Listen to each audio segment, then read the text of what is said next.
नमस्कार, आर्यभट्ट टाइम्स में आपका स्वागत है, जहां आप जानेंगे बिहार की 24 जनवरी की 7 बजे तक की सभी ताजा बड़ी खबरों के बारे में।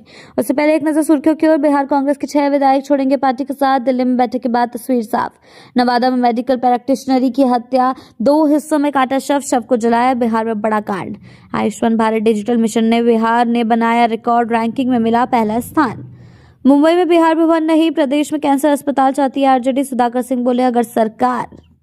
बढ़ते हैं खबरों की ओर विस्तार से। बिहार कांग्रेस के 6 विधायक छोड़ेंगे पार्टी के साथ, दिल्ली में बैठक के बाद तस्वीर साफ। जी हां, बिहार विधानसभा चुनाव के नतीजे के बाद कांग्रेस को बड़ा झटका लगा था। मात्र 6 विधायक ही जीत कर आए थे। नतीजों के बाद सबसे हैरान करने वाली बात यह थी कि सियासी गलियारों में चर्चा शुरू हो गई कि ये 6 विधायक पार्टी का साथ छोड़ सकते हैं, यानी कांग्रेस में टूट हो सकती है। ऐसे तमाम दावों के बीच शुक्रवार को दिल्ली में पार्टी के राष्ट्रीय अध्यक्ष मल्लिकार्जुन खड़गे के आवास पर बैठक हुई है। बढ़ते हैं अगली खबर की ओर। नवादा में मेडिकल प्रैक्टिशनर की हत्या, 2 हिस्सों में काटा शव को जलाया, बिहार में बड़ा कांड। जी हां, नवादा में एक मेडिकल प्रैक्टिशनर की हत्या कर दी गई। शुक्रवार की दोपहर शव बरामद हुआ। शव को 2 हिस्सों में काटा गया था, जलाया भी गया था। मृतक की पहचान रोह प्रखंड अंतर्गत कोशी गांव के रहने वाले अशोक मिस्त्री के रूप में की गई है।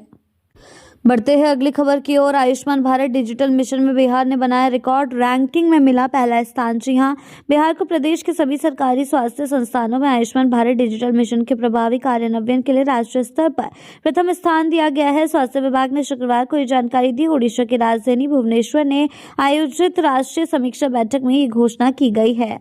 बढ़ते हैं अगली खबर की ओर। मुंबई में बिहार भवन नहीं, प्रदेश में कैंसर अस्पताल चाहती है आरजेडी, सुधाकर सिंह बोले। जी हां, आपको बता दें, मुंबई में बिहार भवन के निर्माण को लेकर सियासत जारी है। आरजेडी सांसद सुधाकर सिंह ने शुक्रवार को इस पर अपनी प्रतिक्रिया देते हुए सरकार को घेरा, सवाल उठाया कि कहा कि मुंबई में 314 करोड़ की लागत से बिहार भवन निर्माण का फैसला बेहद चौंकाने वाला है। सवाल सीधा और स्पष्ट है, जब बिहार में कैंसर से लोग मर रहे हैं, तब सरकार भवन बनाने में करोड़ रुपए क्यों खर्च कर रही है। सुधाकर सिंह ने यह बात अपने एक हैंडल के जरिए कही कि बिहार को कैंसर अस्पताल चाहिए, ना कि बिहार भवन। बढ़ते हैं अगली खबर की ओर। चाय दुकानदार से साइबर ठगी, बिजली बिल रिचार्ज के नाम पर उड़ा लिया 99,900 रुपए। जी हाँ, आपको बता दें, बिहार के आरा में एक चाय दुकानदार से ठगी हुई है। 13 रुपए के बिजली बिल रिचार्ज के नाम पर साइबर ठगों ने 99,900 रुपए उड़ा लिए हैं। मामला नगर थाना क्षेत्र के गौसंगंज का है। गौसंगंज के रहने वाले रामनाथ चौरसिया चाय पान की दुकान चलाते हैं। अब सामान्य जीवन जीने वाले रामनाथ को जब ऐसा झटका लगा तो उन्हें गहरा सदमा लगा है। बढ़ते हैं अगली खबर की ओर। माघ मेले में स्वामी अविमुक्तेश्वरानंद के साथ हुए विवाद पर तेज प्रताप यादव का रिएक्शन। जी हां, प्रयागराज के माघ मेले में मौनी अमावस्या के दिन शंकराचार्य स्वामी अविमुक्तेश्वरानंद धरना पर बैठे हैं। उनका आरोप है कि मौनी अमावस्या के दिन उन्हें पहली पालकी में संगम स्नान से रोका गया। इस दौरान उनके शिष्यों के साथ धक्का मुक्की हुई, जिसके बाद वो धरने पर बैठ गए। इस बीच जनशक्ति जनता दल के प्रमुख तेज प्रताप यादव का रिएक्शन सामने आया।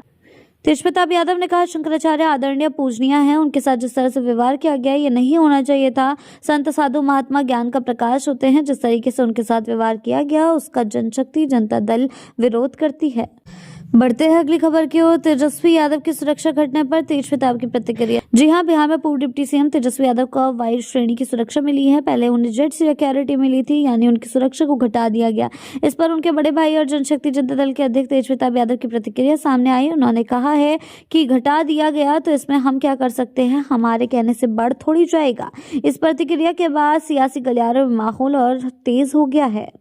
बढ़ते हैं अगली खबर की ओर। तेजस्वी यादव की सुरक्षा घटाए जाने पर मनोज झा की पहली प्रतिक्रिया। जी हां, आरजेडी नेता तेजस्वी यादव की सुरक्षा घटा दी गई है। पहले उन्हें जेड श्रेणी की सुरक्षा दी जाती थी, लेकिन अब वाई+ कर दी गई है, जिसको लेकर सियासी गलियारों में हलचल तेज है। सुरक्षा घटाए जाने पर राजनीति शुरू हो गई है।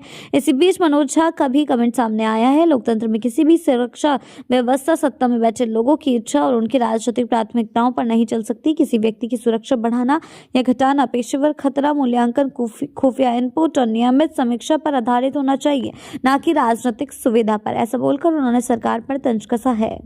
बढ़ते हैं अगली खबर की ओर। तेजस्वी यादव की सुरक्षा घटी, राजनीति बढ़ी, आरजेडी का सरकार पर हमला। जी हां, आपको बता दें, नेता प्रतिपक्ष तेजस्वी यादव की सुरक्षा जेड से वाई+ कर दी गई है। इसको लेकर सियासत लगातार शुरू हो गई है। आरजेडी के नेता राजनीति बता रहे हैं कि बीजेपी पर हमला करते हुए पार्टी के प्रवक्ता शक्ति यादव ने कहा कि आप अपने प्रदेश अध्यक्ष की सुरक्षा बढ़ा रहे हैं, अपने इधर उधर के नेता की सुरक्षा बढ़ा रहे हैं। क्या विपक्ष का काम सत्ता पक्ष को आईना दिखाना नहीं है? क्या हम विपक्ष हैं, दुश्मन नहीं है? यही तो लोकतंत्र की खूबसूरती है। शक्ति यादव के बयान के बाद उधर जेडीयू की ओर से प्रतिक्रिया सामने आई। तेजस्वी की सुरक्षा घटाने को लेकर जमा खान से सवाल किया गया तो उन्होंने उस पर कहा कि ये एनडीए सरकार नहीं करती है। मैं सिर्फ जानता हूं कि मैं जिस नेता के नेतृत्व में काम करता हूं, मेरा आदर्श नीतीश कुमार के पद चिन्हों पर चलने का काम करता हूं। बढ़ते हैं अगली खबर की ओर। नीट छात्रा मौत मामला, एसआईटी ने डीजीपी विनय कुमार को सौंपी रिपोर्ट, जाने कहां तक पहुंची जांच। जी हां, आपको बता दें नीट छात्रा मौत मामले में एसआईटी जांच चल रही है। अब तक की जांच रिपोर्ट को बिहार के डीजीपी विनय कुमार को सौंप दिया गया। सूत्रों के अनुसार छात्रा हत्या मामले में क्या क्या तथ्य सामने आए, किन किन लोगों से पूछताछ हुई है और क्या दस्तावेज जब्त किए गए हैं। इसके अलावा अस्पताल की जाँच, सेहत surgery clinic, Prabhat memorial hospital, Shambhu hostel, Patna से जहानाबाद में अब तक जब्त की गई सीसीटीवी फुटेज भी सौंपी गई है। बिहार की ऐसी ही ताजा बड़ी खबरों के लिए जुड़े रहें आर्यभट्ट टाइम्स के साथ ही चैनल को सब्सक्राइब करना ना भूलें और हमारी फेसबुक और वेबसाइट के साथ भी जरूर जुड़ें। ऐसी ही अपडेट्स के लिए जुड़े रहें आर्यभट्ट टाइम्स के साथ ही चैनल को सब्सक्राइब करना ना भूलें और हमारी फेसबुक और वेबसाइट के साथ भी जरूर जुड़ें।